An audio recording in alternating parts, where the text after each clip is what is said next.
Good morning. एक बार फिर से आप सभी को गुड मॉर्निंग। ठीक है, चलेगा। आज हम देख रहे थे भाई उत्तर का पर्वतीय प्रदेश के बाद हम आ गए थे प्रायद्वीपीय भारत पर, पेनिनसुलर इंडिया पर। ठीक है, किस पर आ गए थे हम? Peninsular India.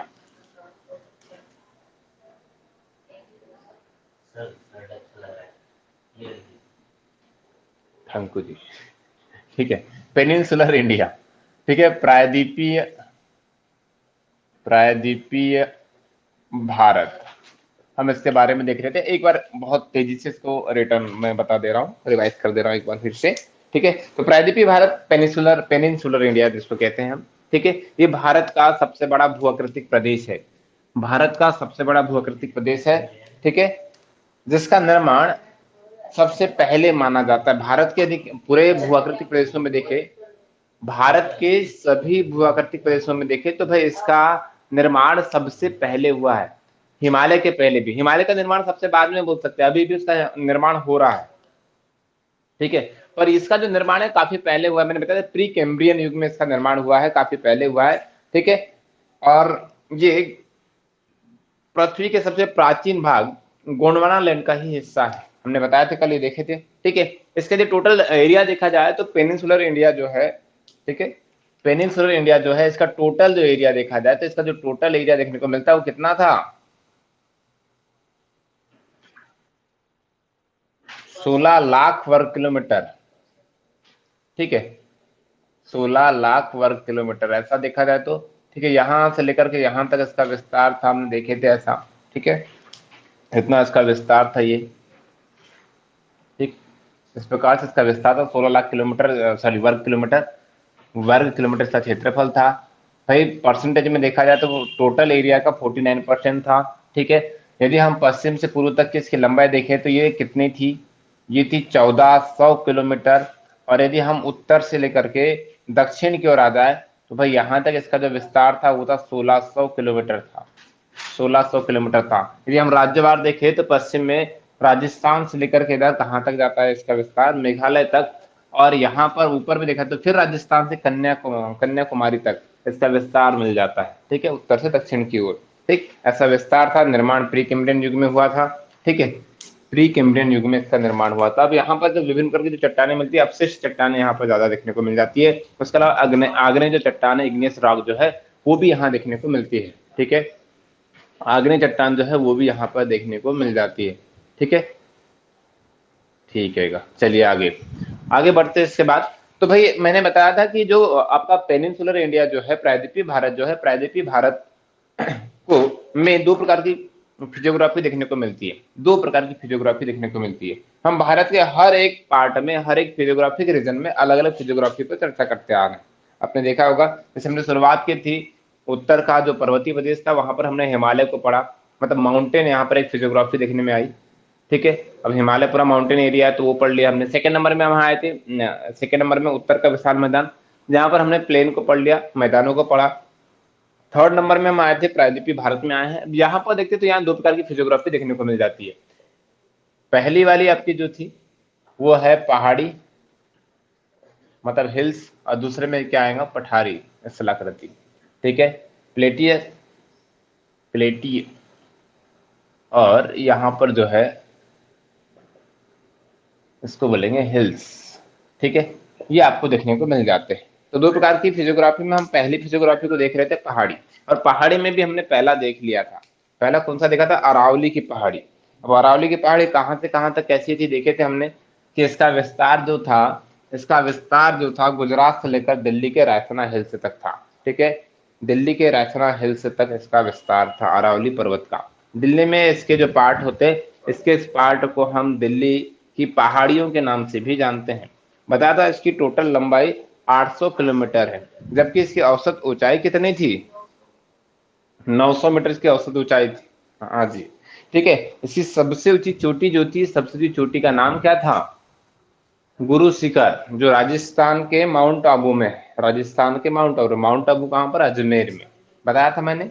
ठीक है, विभिन्न नदियों के बारे में भी देखे थे। ये मानसून विभाजक का कार्य करता है, ये भी मैंने आपको बताया था। ठीक है, ये सब चीजें यहाँ पर देखने को मिली थी। क्लियर है इतना? ठीक, अब आगे बढ़ते इससे इससे आगे और बढ़ के देखते कि और क्या क्या चीजें यहाँ पर चर्चा में बनी हुई है। ठीक है, अब कौन कौन सी और पहाड़ी स्थलाकृति यहाँ पर आती है। तो अगली हेडिंग बनेंगी इसके बाद आपकी, अगली जो हेडिंग बनेंगी वो रहेंगी सेकंड नंबर में।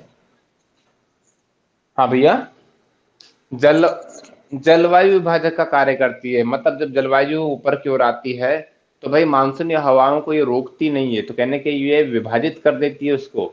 विभाजित करने का मतलब ये है कि ये पश्चिम की ओर जो जाने, मतलब यहाँ से जब ये हवाएं जाती है तो ये इस ओर नहीं जा पाती इसी के कारण, क्योंकि ये इसके समानांतर होती है तो ये यहाँ से ऐसी चल जाती है। इस कारण से मैंने बताया था कि इधर में मरुस्थलों का निर्माण होता है, राजस्थान में मरुस्थल इसी कारण से बने हुए। तो हम इसको बोल सकते हैं कि जलवायु विभाजक का कार्य करती है। ठीक है, इस क्षेत्र विशेष में क्लियर है।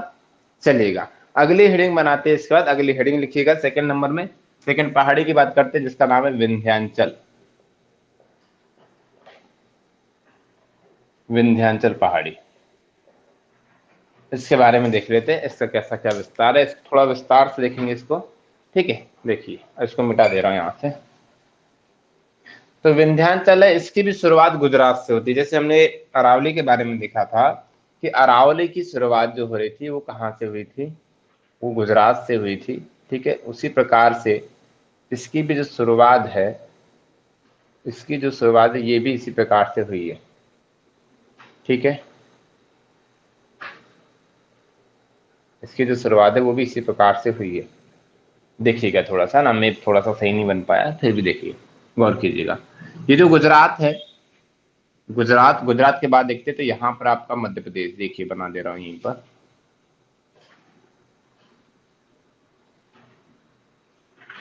थोड़ा खाया पिया बन के करे।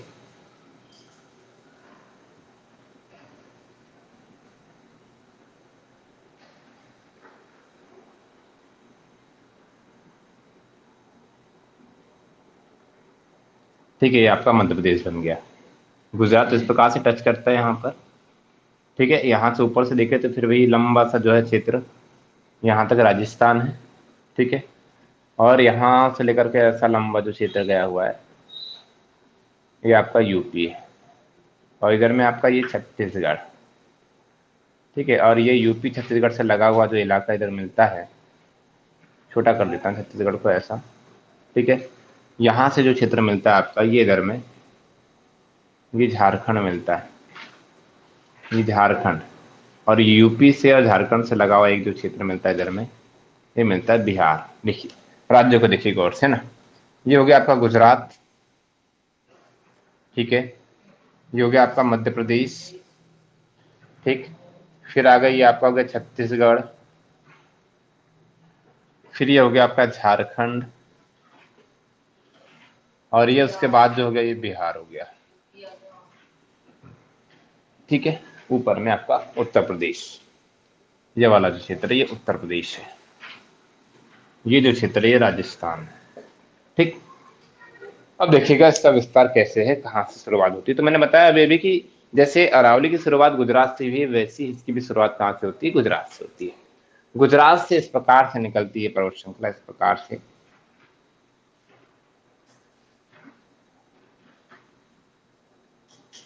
इस प्रकार से निकलते हुए इस प्रकार से जाती है।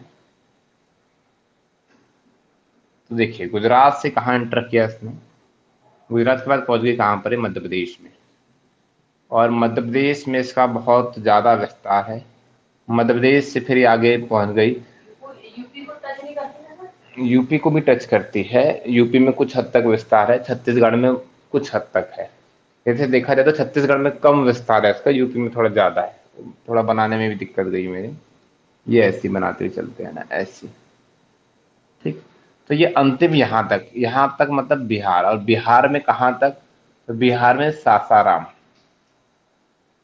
बिहार में सासाराम तक। ठीक है, और यहाँ शुरुआत कहाँ से हुई, गुजरात से हुई। तो गुजरात से लेकर के बिहार के सासाराम तक इसका विस्तार देखने को मिल जाता है। ठीक है, देखिएगा विस्तार यहाँ बता दे रहा हूँ। विस्तार में हम ऐसा लिख देंगे,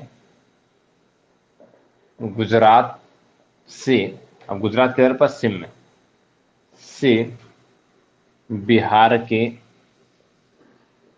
सासाराम तक। अब बिहार का सासाराम जो है चर्चा में रहता है। क्यों चर्चा में रहता है, तो भाई यहाँ पर शेरशाह सूरी का मकबरा, इस कारण से ज्यादा चर्चा में शेरशाह सूरी का मकबरा। अब शेरशाह सूरी कौन था, तो इतिहास का मुद्दा है ये। शेरशाह सूरी जो मुगल काल के दौरान चर्चा में रहा था, 19 नहीं बोलेंगे, उस समय में 1539-40 के दौरान इसकी चर्चा रही थी। ठीक है, लंबे समय, मतलब इन्हें मुगल काल को एक समय के लिए समाप्त ही कर दिया था। ठीक है, तो शेरशाह सूरी का मकबरा है सासाराम बिहार में, वहीं तक इसका विस्तार देखने को मिलता है। अब ये जो विंध्याचल, इसमें विभिन्न रेंज है, विभिन्न श्रेणियां इसके अंतर्गत आती है, अलग अलग नामों से श्रेणियां जानी जाती है। ठीक है, उनकी भी चर्चा करेंगे हम, और उससे पहले देख लेते हैं इसको और कैसा क्या दिया हुआ है इसके अंतर्गत। ठीक है, तो जो विंध्याचल है, विंध्याचल की जो औसत ऊंचाई देखी जाए, तो इसकी औसत ऊंचाई जो देखने को मिलती है वो लगभग 1200 मीटर देखने को मिलती है, औसत ऊंचाई। ठीक है, औसत ऊंचाई कितनी है, तो ये है 1200 मीटर। ठीक है, औसत ऊंचाई 1200 मीटर है। ठीक, अब किन किन राज्यों में विस्तार है इसका, तो राज्य हमने अभी भी देखे, गुजरात से शुरुआत होती है, तो गुजरात, मध्य प्रदेश, फिर उसके बाद आगे बढ़ते हैं तो फिर आपका आ जाता है यूपी।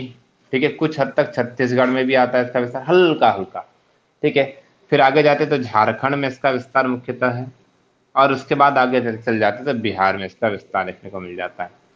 बिहार में जो भांडेर श्रेणी जो है वो सबसे अंतिम में जाती है, भांडेर श्रेणी। ठीक है, सबसे अंतिम में जाती है इसमें।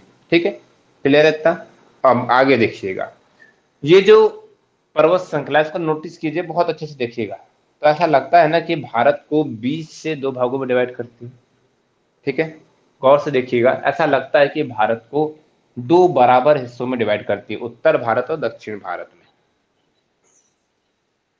नहीं भैया, गुजरात की ओर नहीं, इधर बिहार की ओर है।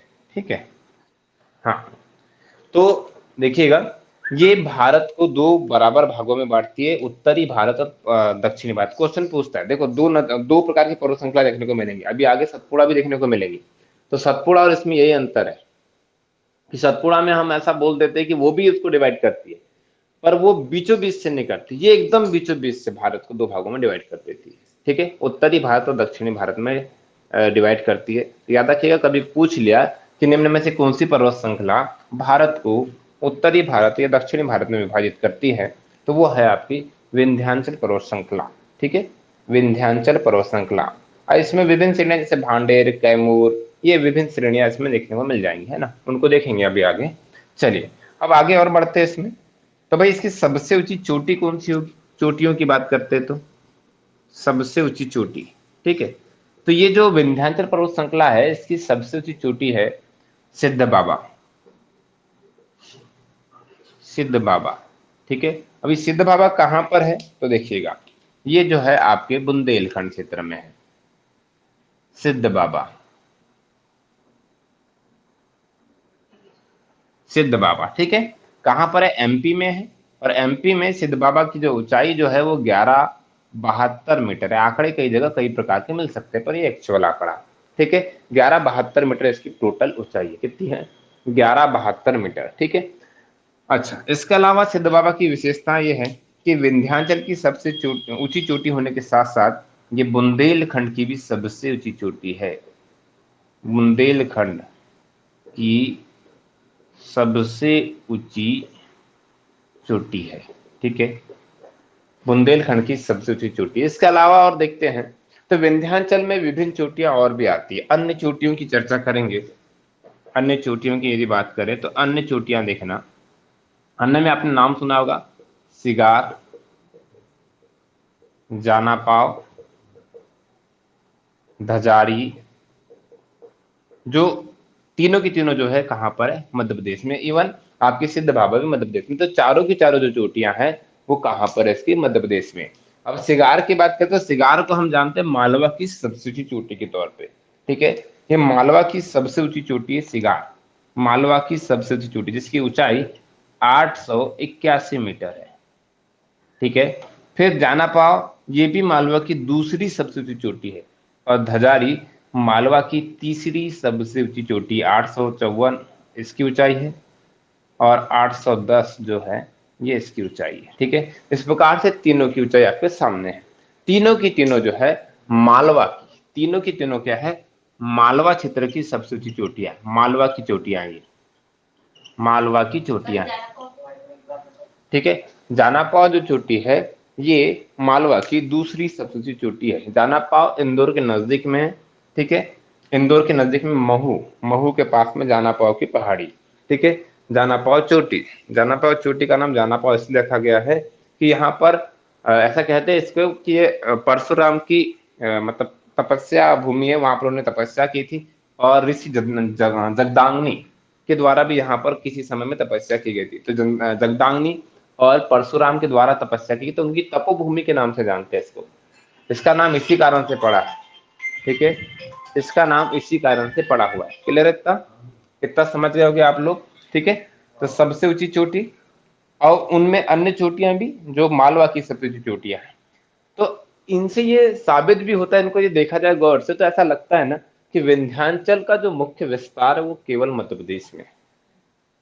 देखो शुरुआत हुई गुजरात से, पर ज्यादा विस्तार जो देखने को मिलता है आपको मध्य प्रदेश में। जो सबसे ज्यादा विस्तार है, लंबा क्षेत्र जो है वो मध्य प्रदेश में आता है। अब मध्य प्रदेश के मध्य क्षेत्र से गुजरती है, मध्य प्रदेश के मध्य क्षेत्र से गुजरती है। और इसी में मध्य प्रदेश में इसकी बहुत सारी रेंज भी देखने को मिल जाती है, ठीक है। बहुत सारी रेंज यहाँ पर इसकी देखने को मिल जाती है, ठीक। इतना समझ में आ गया होगा, ठीक है। इतना आप सभी लोग समझ गए होंगे। चलिएगा और आगे बता देता हूँ। विंध्याचल पर्वत जो है, जैसे मैंने बताया था वहां पर कि अरावली पर्वत अवशिष्ट पर्वत का उदाहरण है। बताया था आप सभी को कि जो अरावली है वो अवशिष्ट पर्वत का उदाहरण है, ठीक है। समझ में आ रहा है सभी को? तो भाई ये कौन सा पर्वत होगा, किस प्रकार का पर्वत होगा? तो मैंने कल चर्चा भी किया था कि ये जो विंध्याचल जो है, विंध्याचल एक ब्लॉक पर्वत का उदाहरण है, ब्लॉक माउंटेन, ब्लॉक पर्वत का उदाहरण है, ठीक है। अभी ब्लॉक पर्वत क्या होता है और क्यों है ब्लॉक पर्वत, किस कारण से इसको ब्लॉक पर्वत कहते हैं? तो देखिएगा ये जो विंध्याचल है, विंध्याचल के जस्ट नीचे में यहाँ पर देखेंगे हम, मध्य प्रदेश के मध्य भाग में यहाँ तक इसकी रेंज फैली हुई है। मुख्य वाली को मैं दिखा रहा हूँ सिर्फ, रेंज इसकी इधर तक भी गई है, यहाँ पर यहाँ तक कटनी तक आई है, ठीक है। इधर में भी इसकी रेंज थोड़ी बहुत देखने को मिल जाती है। तो भाई यहाँ से फिर एक नदी निकलती है जिसका नाम है नर्मदा। मध्य प्रदेश में नर्मदा नदी जो है इसके दक्षिण में, और इसके उत्तर में देखा जाए तो चंबल नदी, ठीक है। तो यहाँ पर दक्षिण में नर्मदा द्वारा इस प्रकार से इसके किनारे में घाटी का निर्माण किया जाता है। अब यहाँ तक रेंज है इसकी विस्तारित तौर पे, ठीक है। और ऊपर में देखा जाए तो यहाँ से लेकर यहाँ तक क्या चंबल गई हुई है, ठीक है। तो चंबल और नर्मदा के द्वारा इसके दोनों किनारों में नदी घाटियों का निर्माण किया गया है। अब देखिए ये कोई पर्वत श्रृंखला है, ये कोई पर्वत श्रृंखला है, ठीक है। अब कोई पर्वत जिसके, अब मान लो यहाँ पर पर्वत जो होता है सामान्यतः ये ऐसा होगा, इसका बेस ऐसा है, ठीक है। तो इसको हम नॉर्मल पर्वत बोल देंगे, सामान्य पर्वत बोल देंगे। पर यहाँ ऐसा नहीं है भाई, जो नॉर्मल जगह यहाँ पर इस टाइप की चीजें नहीं है। इसके बाद इसकी जो तल है, तली के बाद दोनों दिशाओं में, उत्तर में और दक्षिण में फिर क्या है, नदी घाटियां हैं। होना क्या था, यहां तक समतल होना था, यहां तक समतल होना, पर समतल नहीं है, ठीक है। इस बेस के बाद, इस बेस के बाद इधर में घाटी है और इधर भी घाटी है, इसलिए इस प्रकार का जो पर्वत कहलाता है इसको क्या बोलते हैं हम, ब्लॉक पर्वत बोलते हैं। ब्लॉक पर्वत, या इसकी आकृति को यदि गौर से देखा जाए तो इसको उल्टा कटोरा भी कहा जाता है, ठीक है। उल्टे बाउल के आकार की होती है ब्लॉक पर्वत, ठीक है। क्लियर है इतना? तो भाई यहाँ पर दो नदी घाटियों के कारण इसका नाम ब्लॉक पर्वत रखा गया। इसको ब्लॉक पर्वत इसलिए कहा जाता है कि दक्षिण में नर्मदा घाटी और उत्तर में कौन सी घाटी है, चंबल घाटी। इस कारण से इसका जो नाम है, इस कारण से इसको भ्रंश पर्वत या ब्लॉक पर्वत के नाम से जानते हैं, ठीक है। उत्तर में चंबल नदी, चंबल, ये दिखाया हूं मैंने चंबल, देखो ये चंबल, ये चंबल, और नीचे में नर्मदा, इस कारण से इसको ब्लॉक पर्वत के नाम से जानते हैं, ठीक है। चलिए और आगे देखिए गौर से। ये जो है विंध्याचल, इसको जल विभाजक के नाम से भी जानते हैं। मध्य प्रदेश में जल विभाजक का कार्य करती है, इवन भारत में बोल सकते हैं कि भारत में जल विभाजक का कार्य करती है। अभी जल विभाजक का कार्य कैसे करती होगी भी, इसको थोड़ा गौर से देखिएगा, ठीक है, कि जल विभाजक का कार्य किस प्रकार से करती। तो देखिए ये जो विंध्याचल पर्वत है एक्चुअल में, इस विंध्याचल पर्वत के द्वारा भारत के जो ऊपरी क्षेत्र से जो नदियां आती है, उन नदियों को ये दक्षिण की ओर जाने से रोकती है। जैसे अब हमने देखा है हिमालय से नर्मदा निकल रही है, यमुना निकल रही है, उसके अलावा सिंधु इधर में इस साइड में देखा तो ब्रह्मपुत्र आ रही है, ठीक है। अब ये जो सभी जो नदियां आ रही है, ब्रह्मपुत्र का तो उतना वर्चस्व नहीं देखने को मिलेगा, पर सिंधु और गंगा यमुना के साथ जो विभिन्न नदियां नीचे की ओर आती है हिमालय से, तो उन नदियों को और नीचे की ओर आने से रोकता कौन है? विंध्याचल पर्वत। इसका जो ढाल है, इसके ढाल के कारण ये नदियां, इसका जो बीच में अचानक से ऊंचा होना, ये नदियों को दोनों दिशाओं की ओर मोड़ देता है, या तो पश्चिम में या तो पूर्व में। ठीक है, जैसे सिंधु नदी तंत्र को इसने पूरा का पूरा पश्चिम में मोड़ दिया, इसी के कारण है। यदि यहाँ पर स्लोप होता तो ये नदियां इधर न जाकर के इस टाइप से नीचे दक्षिण भारत की ओर आती। तो उत्तर भारत की नदियां इसीलिए दक्षिण भारत की ओर नहीं आती। ठीक है, इतना समझ में आ गया होगा। इसके अलावा विंध्याचल पर्वत श्रृंखला से जो भी नदियां निकलती है, वो नदियां भी फिर क्या होती है? दक्षिण की ओर न आकर के उत्तर की ओर ही चली जाती है। तो कहीं ना कहीं ये नदी, ये पर्वत श्रृंखला के कारण ही उत्तर का जितना भी ड्रेनेज सिस्टम होता है वो दक्षिण की ओर नहीं आता। मतलब हिमालय से निकलने वाली जो विभिन्न नदियां हैं वो दक्षिण भारत की ओर प्रवाहित नहीं होती है। ठीक है, मध्य भारत वाले क्षेत्र में आने से पहले ही वो पूर्व या पश्चिम की ओर मुड़ जाती है। ठीक है, पूर्व या पश्चिम की ओर मुड़ जाती है, इसीलिए इसको जल विभाजक कहते हैं।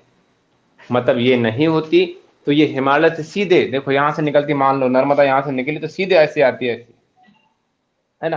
पर अभी ऐसी जा रही है, गंदा बहुत दिख रहा होगा पर फिर भी देखना ऐसी आती, पर अभी ऐसी जा रही, क्यों जा रही? क्योंकि विंध्याचल है यहाँ। ठीक है, विंध्याचल। अब यहाँ पर जो मध्य जो भाग है, मध्य प्रदेश वाला जो क्षेत्र है, यहाँ पर इसकी हाइट बहुत ज्यादा है। ठीक है, क्योंकि इसका मुख्य पार्ट है, मुख्य क्षेत्र है, तो यहाँ ज्यादा हाइट है। तो इस कारण से जो नदियां मुख्यतः इस क्षेत्र से आने वाली थी, उनको तो इसने पहले ही रोक दिया, उसको स्लोप नहीं मिल पाया, इसकी नदियां नहीं बढ़ पाई। ठीक। अच्छा, उसके अलावा दूसरी कुछ नदियों की बात करें जो यहाँ से निकलती है, मतलब नर्मदा के बाद कुछ सतपुड़ा से जो निकलती है, तो अभी सतपुड़ा से निकलने नदियों को किसने? नर्मदा ने रोक लिया है। और यदि नर्मदा के ऊपर से कुछ नदियां निकली भी है तो भाई उसको विंध्याचल ने आगे बढ़ने नहीं दिया है। ठीक है, उससे पहले ही रुक गई है वो नदियां। ठीक है, तो कहने के ये जल विभाजक का कार्य कर रही ना। ठीक, इसलिए इसको जल विभाजक के नाम से जानते हैं। क्लियर है इतना? चलिएगा, अब इसमें और विशेषताएं देखिएगा। ये जो विंध्याचल पर्वत श्रृंखला है, यहाँ पर सबसे अधिक मात्रा में यहाँ पर क्वार्टजाइट चट्टानें देखने को मिलती है। क्वार्टजाइट चट्टानें देखने को मिलती है, और इन्हीं में मिलती है किम्बरलाइट चट्टानें, इन्हीं में मिलता है चूना पत्थर। ठीक है, तो चूना पत्थर, बालुई पत्थर, क्वार्टजाइट चट्टानें, ये बहुत ज्यादा में मिलता है। और बहुत अधिक मात्रा में चूना पत्थर मिलने के कारण ही विंध्याचल पर्वत श्रृंखला के इर्द गिर्द वाले जो क्षेत्र है वहां पर बहुत अधिक मात्रा में सीमेंट फैक्ट्री देखने को मिलती है। ठीक है, तो आपने देखा भी होगा कि मध्य प्रदेश का ये जो क्षेत्र है, ठीक है, यदि हम ऊपर से देख ले तो यहाँ पर मुरैना, भिंड मुरैना में भी सीमेंट फैक्ट्री है। इसके अलावा कटनी फेमस है, रीवा फेमस है, सतना फेमस है सीमेंट फैक्ट्रियों के लिए। इवन हम चूना नगरी के नाम से भी जानते हैं कटनी को, क्योंकि कटनी में बहुत अधिक मात्रा में चूना उत्पादन होता है। अब ये क्यों सीमेंट फैक्ट्रियां देखने को मिलती है? क्योंकि चूना पत्थर का उपयोग सीमेंट के निर्माण में किया जाता है। ठीक है, इसलिए यहाँ पर ज्यादा मात्रा में आपको सीमेंट फैक्ट्रियां देखने को मिलती है। इसके अलावा आपने देखा है कि भारत में एकमात्र स्थान, मध्य प्रदेश एकमात्र राज्य है जहां पर हीरे का उत्खनन किया जाता है। तो भाई ऐसा क्यों किया जाता है? तो मैंने अभी एक चट्टान का नाम लेते, एक रॉक का नाम लिया था, किम्बरलाइट चट्टान।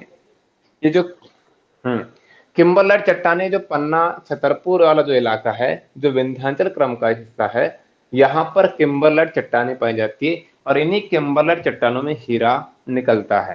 क्वेश्चन आया हुआ है पहले कि किन चट्टानों में हीरा निकलता है, तो हीरा कहाँ निकलता है? किम्बरलाइट चट्टानों में निकलता है। ठीक है, आ गया सभी को समझ में? ठीक है, सभी को समझ में आ गया? कोई दिक्कत यहाँ पर किसी को भी? कोई दिक्कत हो तो बिल्कुल बता दीजिए। हाँ जी, सद्भावना चोटी एक्चुअल में जो है ये भी इधर अपना जो बुंदेलखंड क्षेत्र है यहाँ पर ही है। ठीक है, कुछ जगह सद्भावना लिखता है, कुछ जगह उसको सिद्ध बाबा लिखता है, वो एक्चुअल में एक ही चोटी है। तो लिखने के कारण हमको ऐसा लगता है कि वो अलग होगी और ये अलग होगी, दोनों एक ही चोटी है। लिखने लिखने का तरीका है, सिद्ध बाबा कोई बोल देता, कोई सद्भावना बोल देता है ना? है वो एक ही चोटी एक्चुअल में तो। ठीक, याद रहेगा आप? हाँ, गुडविल चोटी भी बोलते हैं। आप सद्भावना का सीधा अंग्रेजी जो होता है गुडविल ही होता है, इसलिए इसका नाम गुडविल पिक भी कहते हैं इसको। ठीक, आ गया समझ में इतना? तो सद्भावना भी बोलते हैं, गुडविल भी बोलते हैं, और सिद्ध बाबा भी बोलते हैं। ठीक है, ये सभी नाम इसी के। तो ये है आपकी विंध्याचल। विस्तार देख लिया आपने। विस्तार पूछता है कितने राज्यों में, ठीक है। और एक कौन सी पर्वत का टाइप है, कैसी पर्वत है ये, तो ये ब्लॉक पर्वत है। ये क्वेश्चन पूछे जाते हैं, ब्लॉक पर्वत, ठीक है। उसके अलावा भाई इसका विस्तार कहाँ से कहाँ तक है, सासाराम बिहार तक, ठीक है। सासाराम बिहार तक। इसमें विभिन्न कैमूर रेंज, भांडेर रेंज, ये बहुत चर्चा में रहती है। और ये बहुत लंबे दूरी तक विस्तारित है, ठीक है। ऊंची चोटियां, ठीक है। ये सब चीजें इसकी चर्चा में रहेंगी। कौन कौन सी रॉक्स पाई जाती है, तो किम्बरलाइट क्वार्टजाइट चट्टान यहाँ पर आपको देखने को ज्यादा मात्रा में मिलती है, ठीक है। ठीक, इतना हो गया आपका। चले आगे इसके अलावा, चलिएगा इसके बाद अब अगली रेंज देखते हैं, ये विंध्याचल थी। मिटा दूं अब, चलिए मिटा दे रहा हूं अब, है ना। अगली हेडिंग बनाइए इसके बाद, सतपुड़ा, ठीक है। सतपुड़ा पर्वत, उसके बारे में देख लेते हैं।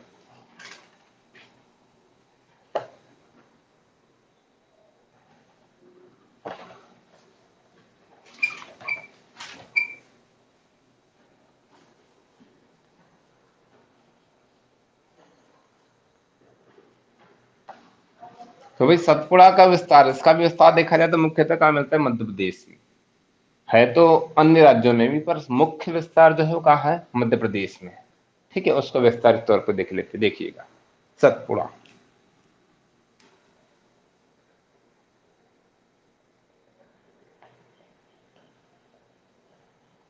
ठीक है।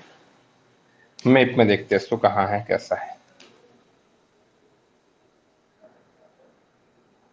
भाई मध्य प्रदेश में विस्तार है, इसलिए मध्य प्रदेश से इस पर ज्यादा चर्चा कर लेंगे। तो मध्य प्रदेश का मैप बना के काम कर लेते हैं,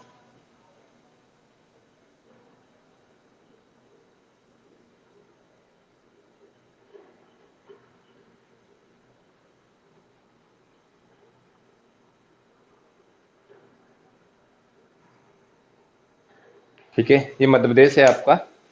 और मध्य प्रदेश से यदि देखिए तो पड़ोस में क्या है इधर में, यहाँ देख लेते थोड़ा सा।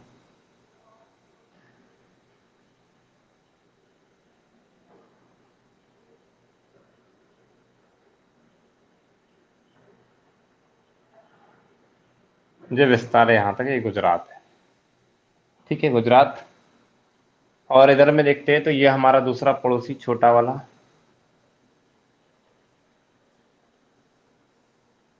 ठीक है, छत्तीसगढ़, ठीक।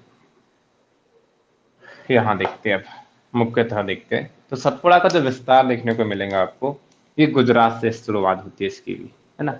देखो गुजरात से अरावली की शुरुआत हुई, गुजरात से विंध्याचल की, गुजरात से ही सतपुड़ा की भी शुरुआत है। सतपुड़ा भी गुजरात से ही प्रारंभ होती है, ठीक है। अब गुजरात में भी इसकी पर्टिकुलर लोकेशन है, राज राजपीपला। राजपीपला से इसकी शुरुआत होती है, इस प्रकार से विस्तारित है ये।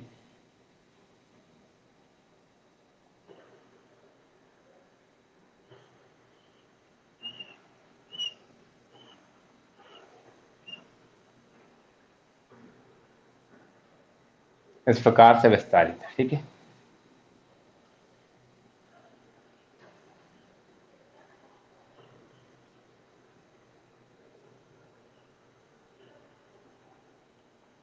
ठीक है, इस प्रकार से विस्तारित है आपका सतपुड़ा। शुरुआत हुई इसकी राजपीपला गुजरात से, ठीक है। शुरुआत हुई है गुजरात से। उसके बाद ये कहाँ चले जाती है, मध्य प्रदेश में। और उसके बाद इसका जो विस्तार है मुख्यतः, वो छत्तीसगढ़ में कोरिया जिले में मिलता है। और भी देखने को मिलता है इसका विस्तार, देखे तो आगे ऐसा कहा जाता है, कुछ जगह दिया हुआ है कि इसका विस्तार झारखंड में राजमहल की पहाड़ियों तक है। और कई बुकों में इसको नहीं दिया गया, मतलब नकारा गया है, क्योंकि वहां पर विंध्याचल का विस्तार देखने को मिल जाता है उस क्षेत्र विशेष में, इसलिए कई जगह इसको रोका भी गया। मुख्य विस्तार देखेंगे तो तीन राज्यों में, गुजरात, मध्य प्रदेश और छत्तीसगढ़ में, ठीक है। तो विस्तार सा लिखते हुए चलेंगे भाई, विस्तार, ठीक है। कहाँ से कहाँ तक डायरेक्ट में देखें तो गुजरात से लेकर छत्तीसगढ़ तक, ठीक है। अब गुजरात में भी कहाँ से, तो राजपीपला से। छत्तीसगढ़ में कहाँ तक, तो कोरिया तक। ठीक, राज्यों की बात कर ले तो भाई राज्य कौन कौन से हो जाएंगे, तो राज्य देखिए यहाँ पर, राज्य में आपका गुजरात, मध्य प्रदेश और छत्तीसगढ़। औसत ऊंचाई देख लेते हैं इसकी, तो भाई पिछले मतलब विंध्याचल की औसत ऊंचाई कितनी थी? विंध्याचल की औसत ऊंचाई कितनी थी? कोई बोलो, बोले किसी ने? 1200 मीटर थी। तो इसकी कितनी हो सकती है? ज्यादा होगा कम होगा ये? कितनी होगी? नहीं पता किसी को? ये भी लगभग उतनी ही मिलती है। लगभग में ऐसा औसतन देखा जाए तो 12 से 1300, 1300 लगभग औसत ऊंचाई इसकी देखने को मिल जाती है। 1300 मीटर लगभग लगभग, है ना, औसत ऊंचाई। ये लगभग आंकड़े मिलते हैं इनके, है ना, औसतन भी देखे तो इतनी इसकी ऊंचाई देखने को मिल जाती है लगभग में। ठीक, चलेगा। अब आगे बढ़ते हैं इसके बाद। तो ये जो सतपुड़ा जो पर्वत श्रृंखला है, इसकी भी विशेषताएं हैं। अब इसका जो निर्माण हुआ उस पर थोड़ा देख लेते हैं। इसका निर्माण कैसे हुआ है, किस प्रकार की चट्टानों से हुआ है? तो इसका निर्माण भी अपशिष्ट चट्टानों से हुआ है। विभिन्न चट्टानों का समावेश इसमें है। अलग अलग जगह में, अलग अलग क्षेत्र में अलग अलग चट्टान देखने को मिलती है। यदि इधर में देखें तो इधर में इग्नियस रॉक की अधिकता है। गुजरात से लेकर के आपका ये जो क्षेत्र है यहाँ तक, ये देखें तो बुरहानपुर तक, यहाँ पर इग्नियस रॉक बहुत अधिक मात्रा में देखने को मिलेंगी। उससे आगे बढ़े तो कुछ मतलब कहना चाहिए वहां पर आपको अलग रॉक, जैसे देखा जाए तो सैंडस्टोन वगैरह आपको देखने को मिल जाता है यहाँ पर। ठीक है, उसके बाद आगे बढ़ जाते हैं इस क्षेत्र विशेष में, तो यहाँ पर और भी जो रॉक है, रॉक टाइप सेडिमेंट्री रॉक, फिर उसमें आपको कुछ जगह पर मेटामॉर्फिक रॉक, मतलब कायांतरित रॉक, अवसादी चट्टाने जो है, ये आपको देखने को मिल जाती है। मतलब मिश्रित है ये भी। तो विभिन्न प्रकार की चट्टानों से मिलकर इसका निर्माण हुआ है। पर्टिकुलर हम किसी एक चट्टान या रॉक का नाम नहीं ले सकते हैं। ठीक है, अब इसमें भी इग्नियस का मतलब यहाँ पर मुख्यतः बेसाल्ट चट्टानें आती है इग्नियस के अंतर्गत, है ना। अब क्यों आती है? तो यहाँ पर हमको मालूम है दक्कन का पठार वाला क्षेत्र आता है, उसका प्रभाव है। और दक्कन का पठार में पठार जो है उसका निर्माण बेसाल्ट चट्टानों की टूटने फूटने से हुआ है। ठीक है, इतना समझ गए होगे आप? ठीक, तो निर्माण में हम विभिन्न रॉक का नाम ले सकते हैं, जैसे बेसाल्ट रॉक। बेसाल्ट रॉक से इसका निर्माण हुआ चट्टान से। उसके बाद कुछ हद तक यहाँ पर आपको सैंडस्टोन भी मिल जाता है। ठीक है, या फिर आप बोले तो ऐसी अवसादी चट्टानें मिल सकती है, अवसादी चट्टानें विभिन्न प्रकार की। फिर कायांतरित चट्टानें, इनका योगदान यहाँ पर ज्यादा देखने को मिल जाता है। ठीक है, ये यहाँ के रॉक टाइप हो गए। अब औसत ऊंचाई हो गई, रॉक टाइप हो गए। इसके बाद आते हैं इसकी ऊंचाई, ऊंची चोटियों पर। ठीक है, इसकी चोटी कौन सी? सबसे ऊंची चोटी, सबसे ऊंची चोटी। ठीक है, तो इसकी सबसे ऊंची चोटी सभी को मालूम होगी लगभग में, नाम क्या है? धूपगढ़, जिसकी ऊंचाई कितनी? 1350 मीटर। ठीक है, 1350 मीटर इसकी ऊंचाई मिल जाती है। ठीक है, और जो कहाँ पर है तो दिखाई, ये आपको दिखाई दे रहा होगा कहाँ पर अभी, तो मध्य प्रदेश में ये भी ऊंची चोटी। अब मध्य प्रदेश में भी कहाँ पर आती है? तो होशंगाबाद जो जिला है, जिसको आप क्या बोलते हैं हम, नर्मदापुरम नाम हुआ इसका, इस जिले का अब इस साल हो गया क्या? ठीक है, पहले संभाग का नाम नर्मदापुरम हुआ था, पर वर्ष 2021 में इसका नाम, अब इस पर्टिकुलर जिले का नाम भी नर्मदापुरम हो गया है। मामा ने घोषणा किया है अभी भी। ठीक है, देख लेना। चलिए आगे बढ़ते हैं इसके बाद। तो सबसे ऊंची चोटी है आपकी कौन सी? धूपगढ़ चोटी। अभी जो धूपगढ़ चोटी है, इसकी भी विशेषता है। ये मध्य प्रदेश, फिर सतपुड़ा, होशंगाबाद मतलब नर्मदापुरम, महादेव श्रेणी, पचमढ़ी, इन सब की, इन सब की सबसे ऊंची चोटी है। और साथ में हाँ मध्य प्रदेश की भी होगी, है ना। इन सब की सबसे ऊंची चोटी है। ठीक है, सब में टॉप में आती है। ठीक, आगे ये जो आपका सतपुड़ा पर्वत श्रृंखला है, ये भाई किस टाइप की पर्वत है, कौन सा टाइप कहलाता है? जैसे हमने वहां पर बात की थी विंध्याचल में कि विंध्याचल एक ब्लॉक पर्वत का उदाहरण है, वैसे ही सतपुड़ा भी एक ब्लॉक पर्वत का उदाहरण है। ब्लॉक पर्वत का मतलब ऐसी पर्वत श्रृंखला जिसके दोनों किनारों पर, चाहे उत्तर हो या दक्षिण हो, दोनों किनारों पर नदी घाटियां होती है। तो इसके भी दोनों किनारों पर नदी घाटियां हैं। ठीक, यदि इसके उत्तर में देखें तो भाई इसके समानांतर क्या बहती है? नर्मदा बहती है। और यदि इसके हम दक्षिण में देखें तो भाई इसके समानांतर यहां से यहां तक क्या बहती है? ताप्ती बहती है। ठीक है, तो ताप्ती और नर्मदा के कारण इसके दोनों किनारों में नदी घाटियों का निर्माण होता है। और ऐसी पर्वत श्रृंखला जिसके दोनों किनारों में नदी घाटियां होती है, तो उन पर्वत श्रृंखला को हम क्या बोलते हैं? ब्लॉक पर्वत। यदि आपको क्वेश्चन पूछ ले कि सतपुड़ा जो पर्वत श्रृंखला है निम्न में से किस पर्वत का उदाहरण है, तो आप यहाँ पर भी क्या बता सकते हैं कि ये ब्लॉक पर्वत का उदाहरण है। इतना समझ गए होंगे सभी लोग, ठीक है। ये ब्लैक पर्वत का उदाहरण है, ठीक।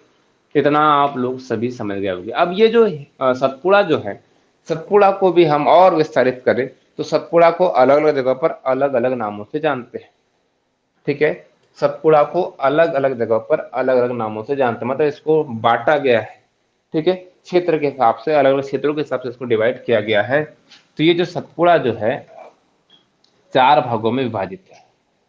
कितने भागों में है? 4। मध्य प्रदेश में देखा जाए तो केवल 3, पर टोटल देखा जाए तो 4 भागों में विभाजित है, ठीक है।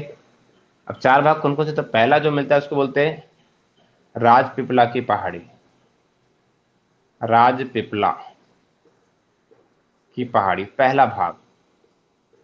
दूसरा भाग जो देखने को मिलता है इसमें, वो देखने को मिलता है आपका महादेव पहाड़ी या महादेव श्रेणी, ठीक है। तीसरा भाग जो देखने को मिलता है आपका, वो मिलता है मैकल या मैकाल, मैकल या मैकाल पर्वत श्रेणी। और चौथा भाग जो देखने को मिलता है वो मिलता है कोरिया हिल्स। ऐसे 4 भागों में बटी हुई है आपकी सतपुड़ा। देखिएगा आप कहां से कहां तक। तो राजपीपला गुजरात से लेकर के, राजपीपला के बारे में बात करें, राजपीपला गुजरात से इसकी शुरुआत होती है। तो ये जो आपका बुरहानपुर है, ये बुरहानपुर दिखा आपको, देखिए ये बुरहानपुर जो दिखा है, बुरहानपुर तक इसका विस्तार देखने को मिल जाता है। तो राजपीपला से लेकर बुरहानपुर तक जो विस्तार है, इस विस्तार को हम राजपीपला की पहाड़ी के नाम से जानते हैं। मतलब यहाँ से लेकर के यहाँ तक का जो विस्तार है क्या कहलाता है? ये कहलाता है आपका राजपीपला की पहाड़ी, ठीक है। ये कहलाता है आपका राजपीपला की पहाड़ी। क्लियर? ठीक। ये राजपीपला की पहाड़ी कहलाता है इतना भाग, जो गुजरात और उसके अलावा मध्य प्रदेश में देखा जाए तो बड़वानी, खरगोन, खंडवा, बड़वानी, खरगोन, खंडवा और बुरहानपुर में विस्तारित है, ठीक है। यदि हम इसको और गौर से देखें तो इस राजपीपला की पहाड़ी में भी विभिन्न 5 पहाड़ियां शामिल है, 5 श्रेणियां इसके अंतर्गत और आती है। अब थोड़ा विस्तारित बता दे रहा हूं, ठीक है। राजपीपला की पहाड़ी में भी 5 श्रेणियां आती है। समझ में आ रहा है कि नहीं? नहीं आ रहा है तो बता देना, ठीक है। विभिन्न और 5 श्रेणियां इसके अंतर्गत आती है। अब राजपीपला की पहाड़ी में पहली जो आती है, स्वयं खुद आ जाएंगी राजपीपला की पहाड़ी, ठीक है। पहली जो पहाड़ी आ जाएंगी स्वयं खुद आ जाएंगी राजपीपला की पहाड़ी। उसके बाद इसमें और भी आपको टाइप देखने को मिल जाएंगे, ठीक है। राजपीपला की पहाड़ी हो गया, उसके बाद बड़वानी की पहाड़ी हो गया, ठीक है। अखरानी हो गया। तो देखिए राजपीपला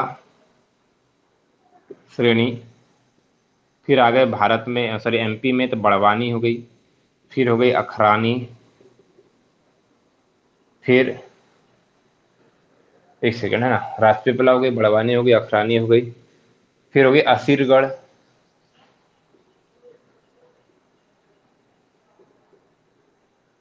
असीरगढ़ की पहाड़ी, मतलब श्रेणियां, राजपीपला श्रेणी, ठीक है। उसके बाद आगे सेकंड में बड़वानी, फिर हो गई अखरानी, असीरगढ़ और एक मिलती बीजागढ़। तो पहले बीजागढ़ फिर असीरगढ़ है ना, क्रम में देखे तो पहले बीजागढ़ और फिर आता है असीरगढ़। इस प्रकार से 5 पर्वत श्रृंखलाएं देखने को मिल जाती क्रमशः। पहले राजपीपला, राजपीपला का विस्तार, ये जो राजपीपला गुजरात से लेकर के ये बड़वानी तक आता है, यहाँ तक का विस्तार राजपीपला कहलाता है।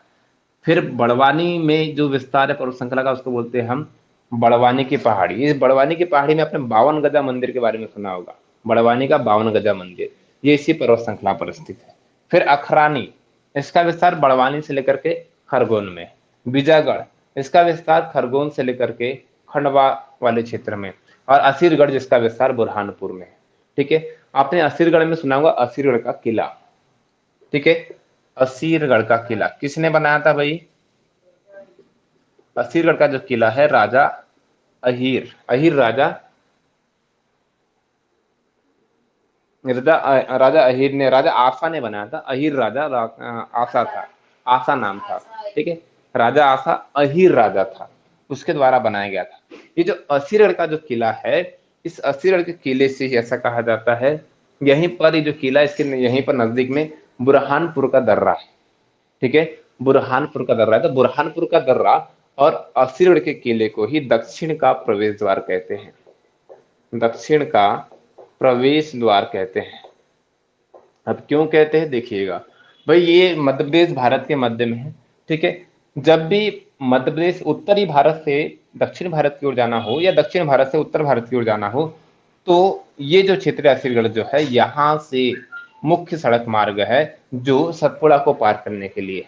असीरगढ़ का किला जो है, या फिर बोले बुरहानपुर का जो दर्रा है, यहाँ से मुख्य सड़क मार्ग है। इसी सड़क मार्ग के माध्यम से हम दक्षिण भारत में प्रवेश करते हैं, इसलिए इसको हम दक्षिण भारत का प्रवेश द्वार कहते हैं, ठीक है।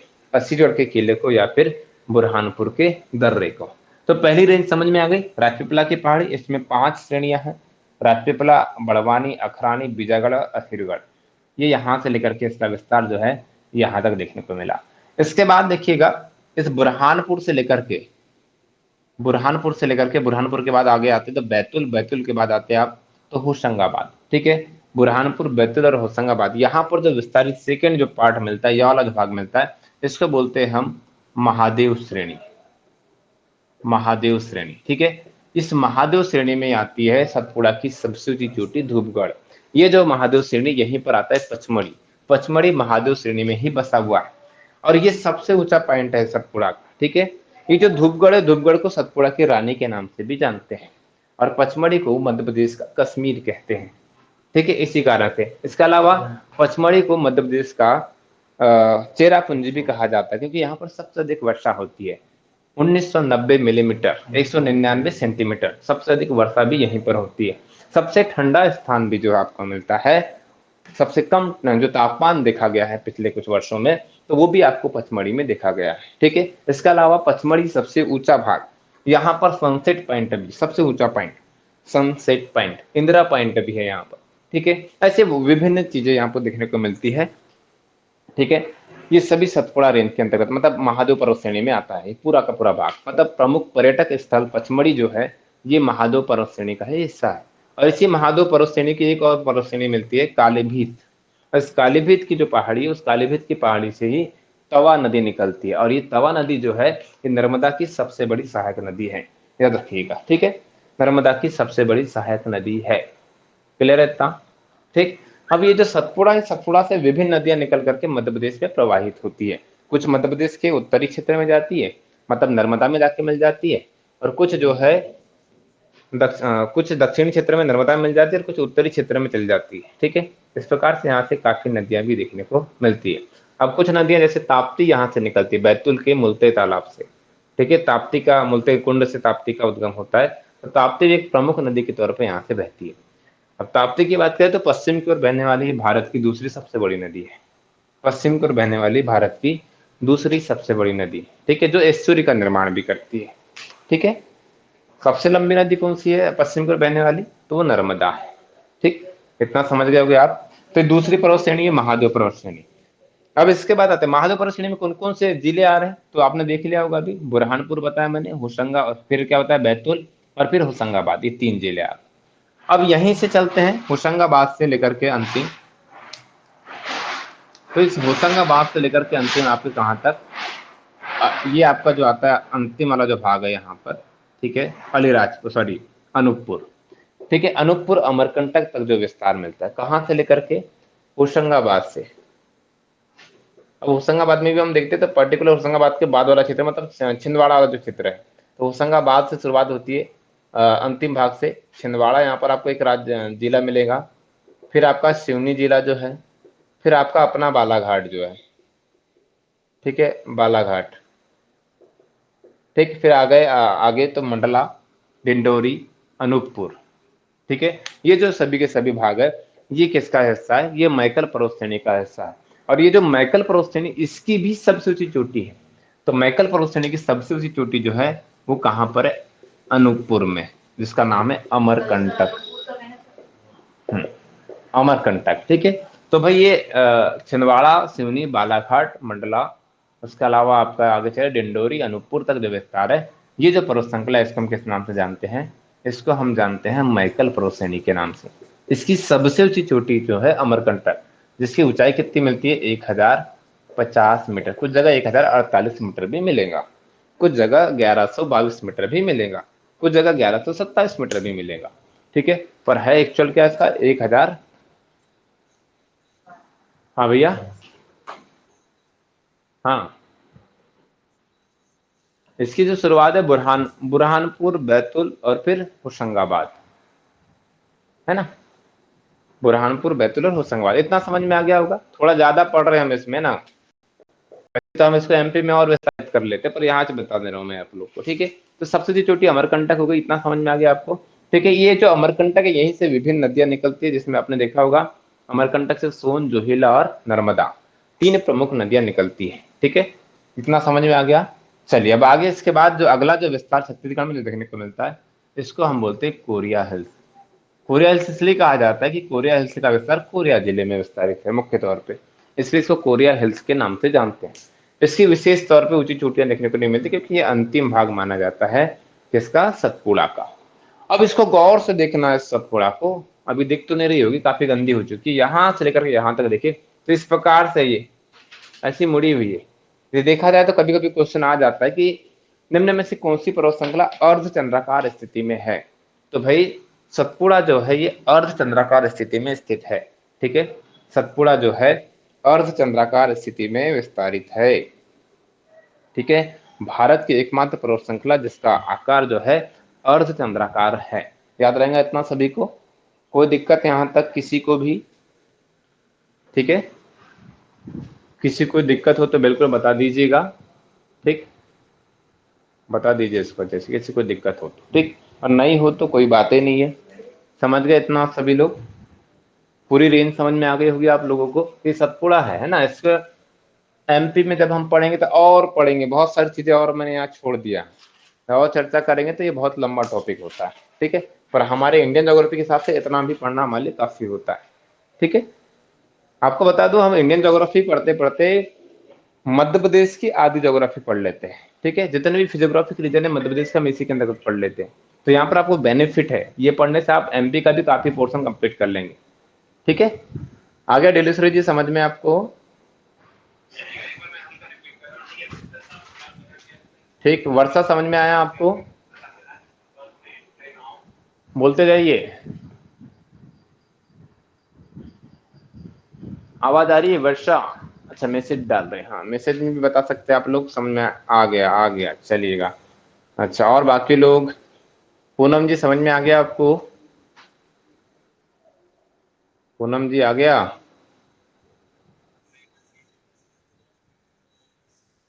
मैकल पर्वत श्रेणी का जो विस्तार है भाई, ये छिंदवाड़ा, सिवनी, बालाघाट, मंडला, डिंडोरी और अनूपपुर, ठीक है, यहाँ इसका विस्तार है, ठीक। सानू जी समझ में आ गया, अखिलेश समझ में आ गया, श्रद्धा जी आपको आ गया समझ में,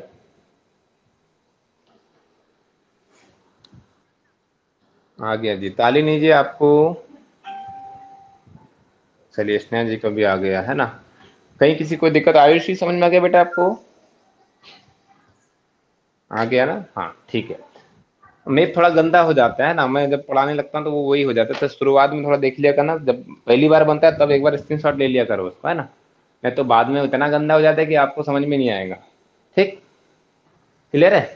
चलिएगा इसको यहीं पर क्लोज करते हैं, आज के लिए इतना ही, बाकी हम कल कंप्लीट करेंगे आगे का पोर्शन, ठीक है। इतना तैयार कर लीजिएगा, ठीक, आज के लिए इतना ही, धन्यवाद।